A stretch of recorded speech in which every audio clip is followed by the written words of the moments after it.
y sobre todo con un plantel docente puesto entre los militantes del proceso político dictatorial y en el que se habían expulsado a muchos y valiosísimos docentes universitarios y fueron reemplazados por estos militantes del golpe.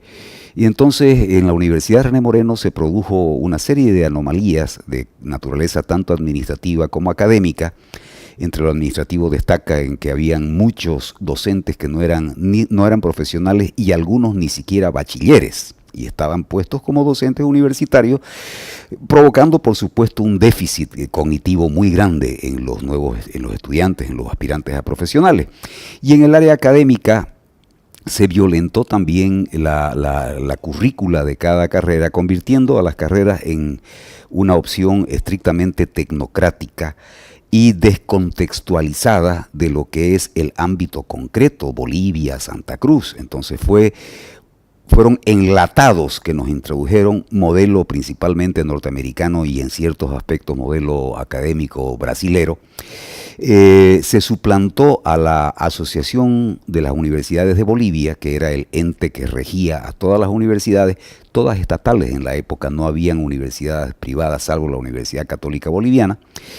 Y esta Asociación de Universidades Bolivianas fue reemplazada por el Consejo Nacional de Educación Superior, CENES, compuesto por 4 personas, 2 de ellas militares y por lo tanto distantes del conocimiento y del espíritu académico que inspira la educación universitaria, y 2 civiles, por supuesto, adeptos a la causa dictatorial.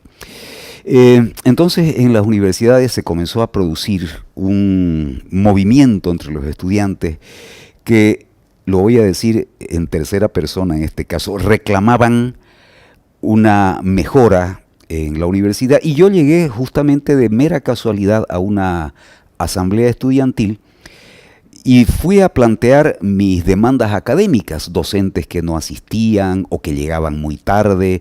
Teníamos algunos docentes que en el semestre aparecían 2 o 3 veces y las notas eran sacadas al albur. Uno, en muchos casos, ni siquiera se tomaba examen, entonces la nota era absolutamente caprichosa. Y fue esto lo que fui yo a quejarme en esa asamblea, y para sorpresa mía, se me elige como miembro del comité interfacultativo, que tenía como objeto precisamente hacer esta lucha reivindicativa hasta restablecer el orden institucional en la Universidad René Moreno. Esto se dio simultáneamente en diversas universidades del país, particularmente las del Eje Central, la UNSA en La Paz, la San Simón en Cochabamba, en la Universidad José Vallivian del Beni, lo propio en la Universidad Tomás Frías de Potosí, y en menor medida en la UTO de Oruro, Universidad Técnica de Oruro.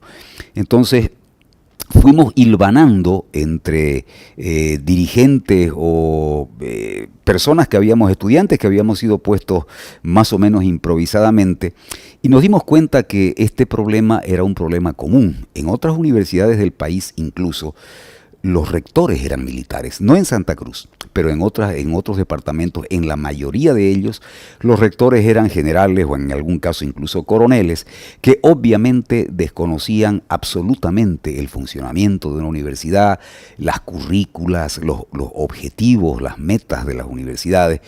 Y entonces poco a poco fuimos articulándonos. Todavía en época clandestina teníamos que ir en camión hasta La Paz a reunirnos para coordinar acciones, porque no podíamos tomar ni el avión ni la flota porque estábamos en una condición semiclandestina. Si tomábamos avión o flota o nos alojábamos en algún hotel, inmediatamente íbamos a ser detectados por los cuerpos represivos del Estado, la Dirección de Orden Político, el DOP, terriblemente célebre por su crueldad, por su fiereza. Entonces comenzamos a hilvanar, a coordinar, y esto termina en 2 eventos que son, creo yo, trascendentales. El primero, en el 20 Congreso Nacional Universitario en Trinidad, donde pudimos realmente elegir una nueva Confederación Universitaria Boliviana y elaboramos una suerte de plataforma común para luchar para recuperar la autonomía universitaria. Y esto se fue dando en distintas intensidades, en distintas medidas, de acuerdo al contexto político específico que había en cada lugar.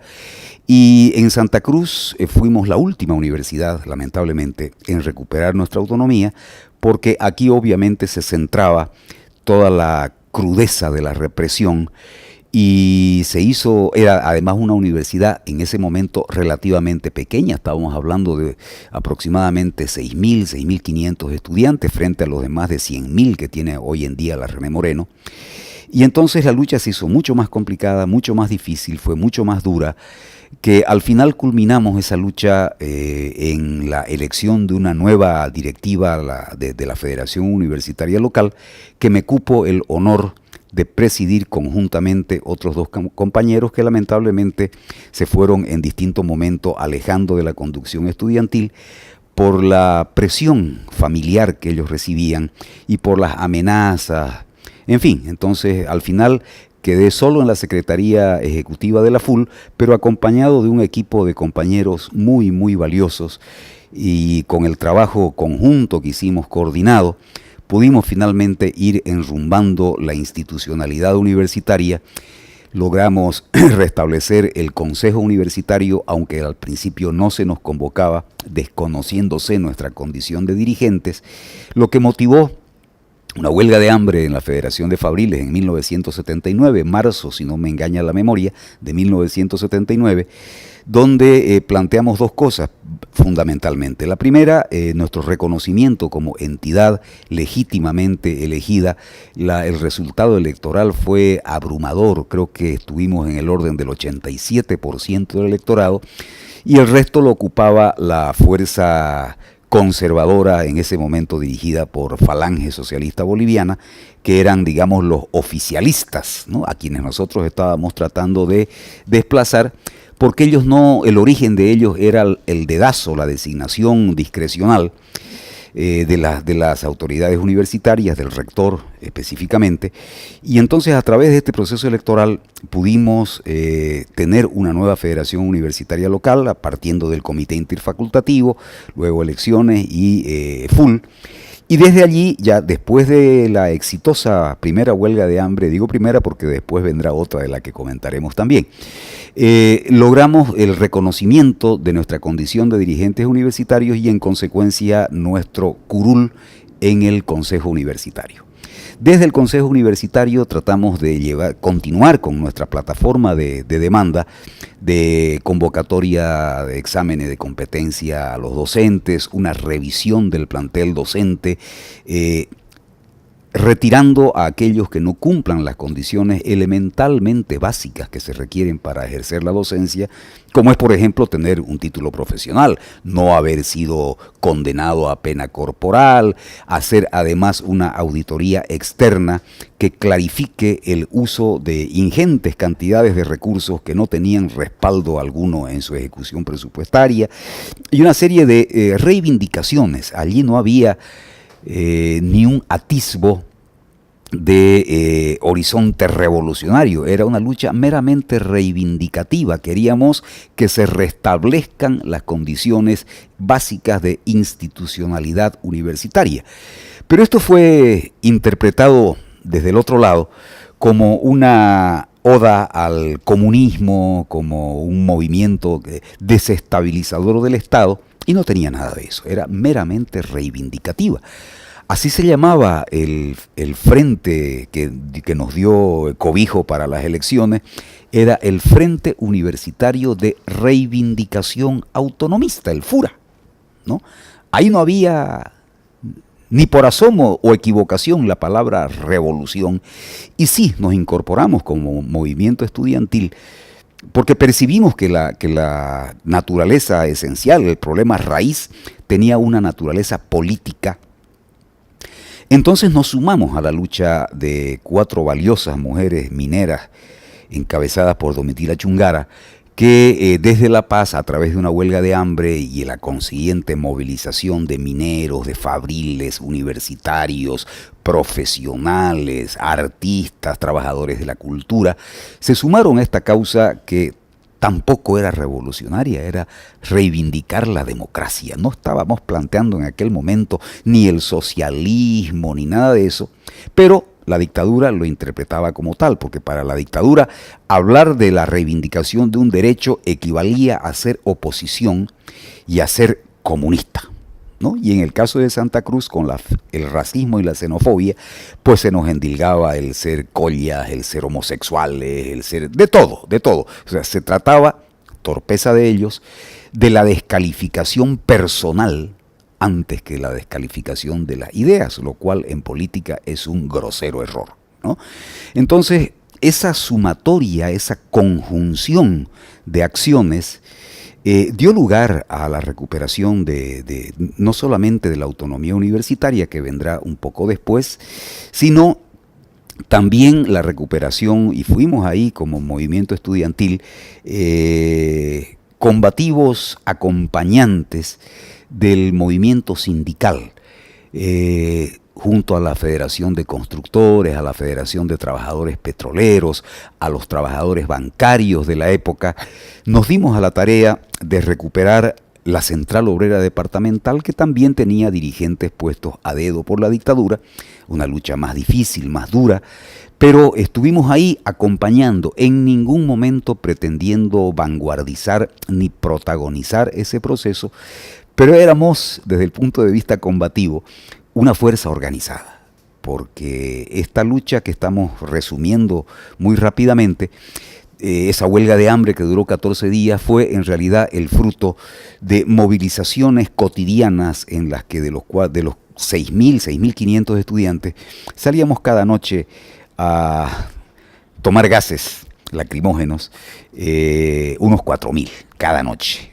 La fuerza de liderazgo estudiantil que encarnamos era tal que pasábamos por los pabellones batiendo palmas y convocando a asamblea, y las aulas se vaciaban a pesar que los docentes de aquella época intentaban impedirlo hasta cerrando la puerta. Pero los estudiantes, así sea por la fuerza, abrían las puertas, salían, participábamos de las asambleas. Era una democracia participativa. No fue una democracia meramente representativa en la cual los dirigentes electos actuábamos de acuerdo a nuestro criterio, a nuestra convicción, sino que los temas, las decisiones trascendentales estaban en manos de esos 6.000 estudiantes y particularmente de quienes participaban de las asambleas.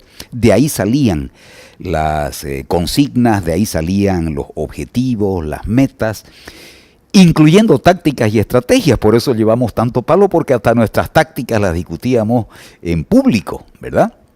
Entonces era más o menos al principio la crónica de una muerte anunciada, porque ya sabía la policía hasta por dónde íbamos a ir, ¿verdad? Entonces nos esperaban y al principio, inexpertos nosotros, nos cazaban como a chorlitos. Era una cacería de totaki eso, ¿no?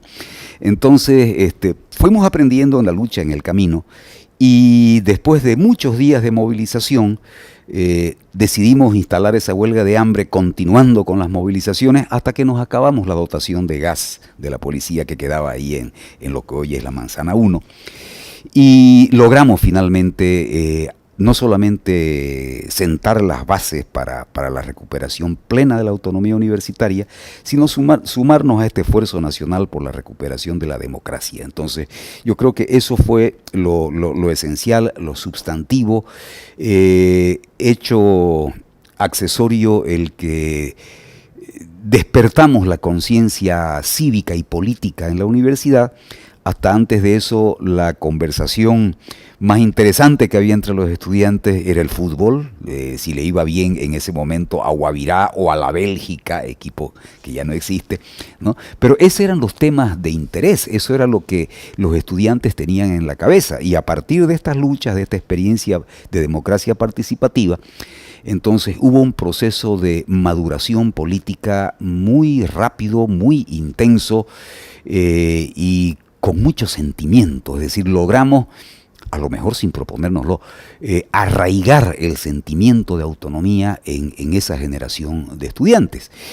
Y cuando se vio que se abrían condiciones de mayor apertura democrática dentro de la universidad, algunos docentes se fueron muy cautelosamente, de manera subrepticia, diría, adhiriendo a nuestra causa. Nos daban un poquito de plata que nunca teníamos, todo salía de nuestro bolsillo, no habían partidos políticos, no había nadie. Atrás de nosotros estaba el vacío, ¿no? Vacío que se llenaba con nuestras convicciones, con nuestra decisión de luchar, con la conciencia de la justeza de nuestra causa. Y entonces estos docentes, al principio docentes, muy pocos, pero nos convocaban en una placita allá por la noche para decirnos: mire, joven, yo estoy con ustedes, tienen razón, sigan, no desmayen, sabemos que necesitan plata, tome unos pesitos, para algo les va a servir. Y eso era para hacer panfletos. En aquella época obviamente no habían fotocopiadoras, no había internet, no habían celulares, no, era en stencil. Yo recuerdo que conseguimos una máquina de stencil que yo tenía en el pequeño cuartito en el que vivía. Compartíamos, éramos 3 habitantes de la casa, la máquina de stencil, mi motocicleta y yo, ¿no? Estábamos ahí tertuleando hasta altas horas de la noche, 4 o 5 de la mañana, y a las 6 descansaba la multicopiadora y entraba a funcionar la moto, porque a las 6 de la mañana nos íbamos al campo universitario a distribuir los panfletos. Las motos tenían que estar con gasolina, porque de pronto nos aparecían los agentes del comillas orden adentro, nos querían meter presos y teníamos que salir pero rajando en las motos a que no nos agarren, ¿no? Ya teníamos algunos caminos de escape, ya teníamos algunas rutas, digamos, por las cuales nosotros sabíamos que era más fácil huir.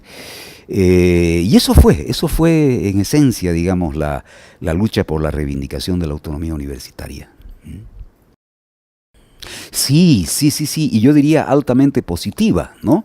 Altamente positiva, porque a través de la combinación de acciones entre la lucha de calle y nuestro papel en los organismos de gobierno universitario, consejo universitario y los consejos facultativos de cada una de las unidades académicas, fuimos logrando cosas como, por ejemplo, la apertura de mayor cantidad de grupos, la incorporación de nuevos docentes a la universidad a través de procesos de selección como el examen de competencia. Participamos los estudiantes en la calificación, no del conocimiento, pero sí de la documentación que acreditaba el desempeño profesional, del currículum, de la hoja de vida de cada uno de los docentes. Ahí nosotros teníamos también una paridad en la nota, y obviamente la parte del conocimiento la dejamos en manos del tribunal docente, porque obviamente nosotros no teníamos la capacidad como para evaluar ese conocimiento que nosotros aún no habíamos adquirido. Y esto tuvo su consecuencia, su efecto positivo, en el hecho de que se incorporen nuevos docentes que ya no se sentían ni atemorizados por el poder, porque no habíamos logrado todavía la reconquista de la autonomía, que se dio recién en 1983, estamos hablando de 1979-1980. Pero ya no sentían estos nuevos docentes ingresados a través de exámenes de competencia y concurso de méritos, no sentían temor de la autoridad superior, no le debían el cargo, y además veían una universidad donde ya el aire era algo más respirable, ya no olía a pólvora y a cuchillo, ¿no? Entonces, luego comenzamos a revisar las currículas. Hubo un evento muy importante que fue el 6º Congreso Nacional de Universidades, que desplazó al Consejo Nacional de Educación Superior impuesto por la dictadura de Banzer y expresaba a todas las universidades del sistema, incluyendo a la Universidad Católica, y desde allí se produjo una reforma educativa, ¿no? Se revisó los contenidos de cada materia, las mallas curriculares, se corrigieron, no todas, pero a las más importantes distorsiones que se habían introducido en este modelo tecnocrático, y logramos evitar que a título de autonomía la Universidad René Moreno se salga del sistema universitario nacional, como era la pretensión de los interventores de la autonomía en aquel momento. A título de autonomía decían: no, yo soy autónomo, y yo soy autónomo con mi propio régimen y las otras autonomías no me interesan, cuando el concepto de la autonomía universitaria es un concepto integral, no es un concepto secesionista, sino es la agrupación de universidades que tienen una instancia de coordinación académica, administrativa, ¿no? De investigación, que coordinan funciones. No es un mundo aparte cada universidad, como pretendió en ese momento la intervención de la autonomía. Entonces logramos mantener a la Universidad René Moreno dentro del sistema universitario y por lo tanto tenía que acompañar también el proceso de reforma académica del que en el caso cruceño participamos principalmente los estudiantes, porque los docentes que fueron elegidos por los interventores pues eran petardistas, lo que iban era a meter cohetes y cerrar la puerta, ¿no? No había salvo muy pocas excepciones en la Facultad de Agronomía principalmente, donde hubo sí un criterio mucho más maduro, más civilizado, diría yo. Pero en las demás facultades, en general, la actitud del sector docente era de esto, de petardista, ¿no? Entonces fuimos los estudiantes ahí los que tuvimos que ponerle el hombro a la reforma y tuvimos que leer mucho, tuvimos que aprender mucho para suplir lo que los docentes no querían contribuir. No lo logramos en su totalidad, por supuesto, sería mucha pretensión, pero sí nos permitió también continuar con este proceso de adquisición del conocimiento y de la conciencia de en qué en realidad consistía una entidad académica, la autonomía, cuáles eran sus límites, evitar los excesos en estos procesos de asamblea. Los jóvenes naturalmente se radicalizan y a veces quieren tocar el cielo con las manos en un segundo, y entonces una función nuestra como dirigentes, así entendimos nuestro sentido de responsabilidad, era evitar ir más allá de lo que se podía llegar, ¿no? Sabíamos que esto no era un hecho puntual, factual, sino que iba a ser un largo camino, un proceso difícil, contradictorio incluso, y fuimos avanzando en ese camino. Tuvimos algunas bajas en el camino, valiosos compañeros que se dejaron engañar con cantos de sirena, pero en general, digamos, la actitud del movimiento estudiantil fue muy madura, fue muy responsable, sin perder firmeza ni combatividad. Entonces fue una gran escuela cívica principalmente y también política, porque de allí provenimos muchos de los cuadros políticos que luego nos cupo desempeñar algunos roles, yo entre ellos, y entonces desde el punto de vista académico y administrativo hubieron también importantes avances. En el ámbito administrativo se incorporaron sistemas de control, ¿no?, mucho más modernos, porque los que habían correspondían a una universidad muy pequeñita. Antes de 1973, la universidad, los estudiantes de la Universidad René Moreno, incluyendo la Facultad de Bellas Artes, creo que escasamente superaban los 2.000 estudiantes. Estamos hablando de 1973 aproximadamente. Han pasado relativamente pocos años y hoy nos encontramos con una matrícula estudiantil que supera a los 100.000 estudiantes, ¿no? Entonces, esa universidad chiquita, diseñada para más o menos 2.000 estudiantes, creo que 3 o 4 facultades apenas, ya en 1979, 80 y en adelante, era una universidad mucho más grande y que por supuesto requería una distinta manera de organización de la parte administrativa, y eso también se fue logrando con dificultades, con mucho esfuerzo, también a partir de esta lucha estudiantil. Soy un firme convencido de la necesidad de la autonomía universitaria, pero también hoy como docente y desde hace largo tiempo, soy muy crítico respecto a las formas en que se administra la autonomía.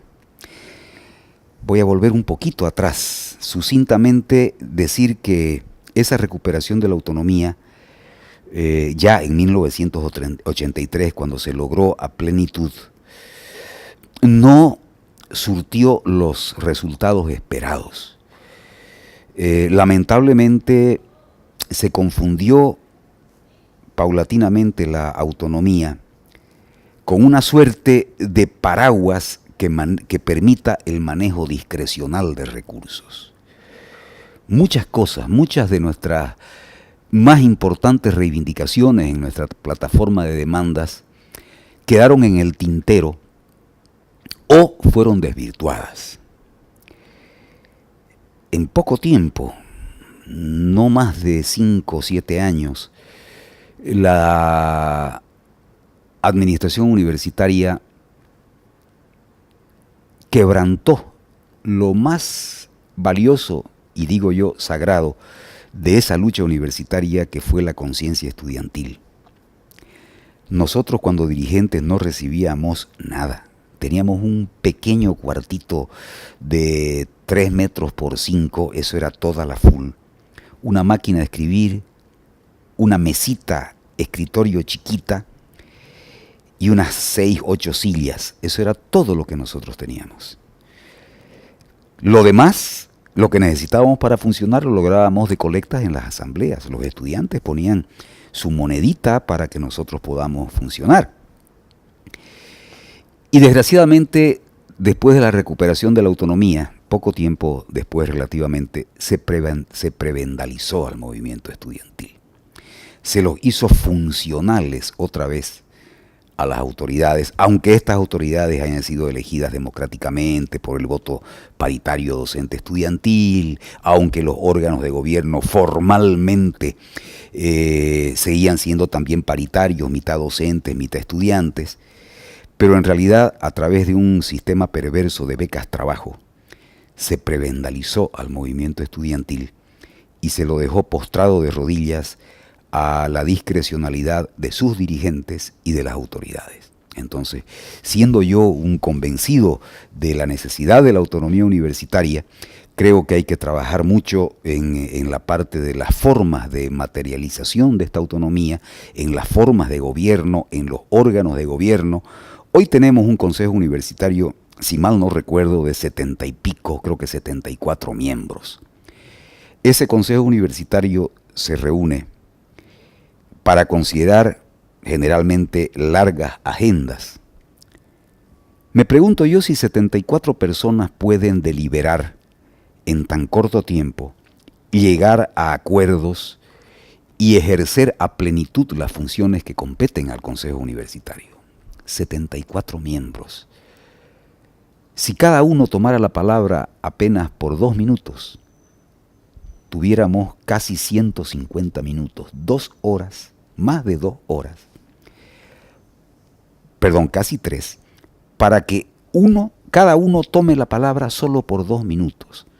Entonces, ese es un asambleísmo que en realidad permite, dependiendo de la ética de la autoridad de turno, permite otra vez el manejo discrecional.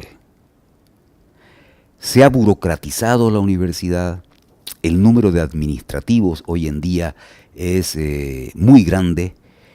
Esta masificación de la universidad, a mi modo de ver, requiere de una reformulación de su estructura.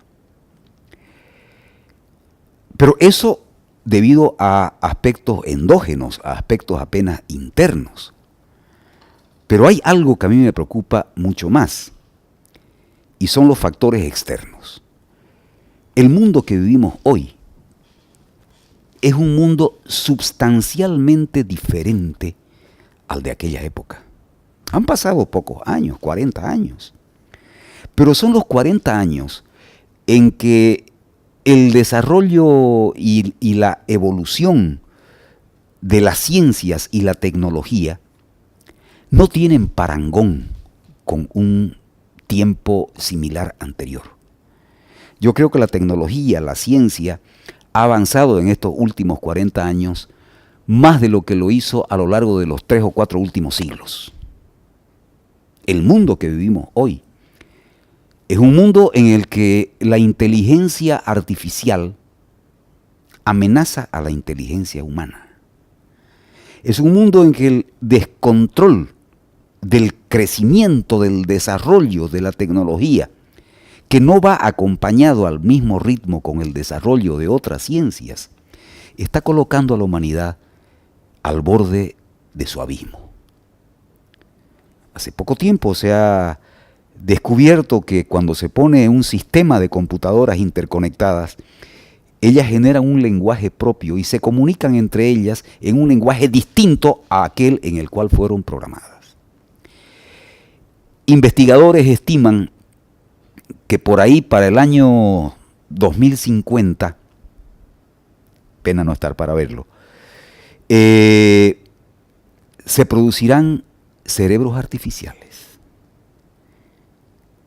Hay un importante autor de algo que estoy leyendo ahora con mucho interés, Yuval Noah Harari, un israelí, que en su último libro plantea que tal vez seamos de las últimas generaciones de seres humanos, porque los que sobrevendrán son humanoides.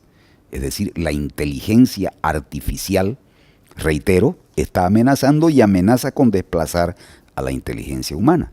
Y eso tiene que ver con nuestras universidades. Eso es algo que en el ámbito universitario debiéramos estar trabajando, tratando, pero con el diseño que tenemos hoy día, en nuestras, particularmente me refiero a la René Moreno, que es la que conozco. No me refiero a las demás por desconocimiento. Pero es algo que deberían estar viendo estas universidades, ¿no? No distinguimos entre desarrollo y progreso, entre bienestar y alegría efímera. Son temas que tienen que ver con la sociedad moderna y es aún responsabilidad de nuestra generación y de las generaciones que vienen atrás, porque al final el concepto de universidad viene de la universalidad del conocimiento. Entonces tenemos que trabajar en esto y eso requiere un rediseño de una revisión conceptual de lo que es la autonomía y un rediseño de la forma en que se ejercita esta autonomía. Es un imperativo de los tiempos. No podemos seguir con el mismo criterio, con la misma visión, con el mismo enfoque que habían hace casi 100 años atrás en la Revolución de Córdoba, ¿no? El mundo cambió y si las universidades no cambiamos, estamos en el umbral del basurero de la historia.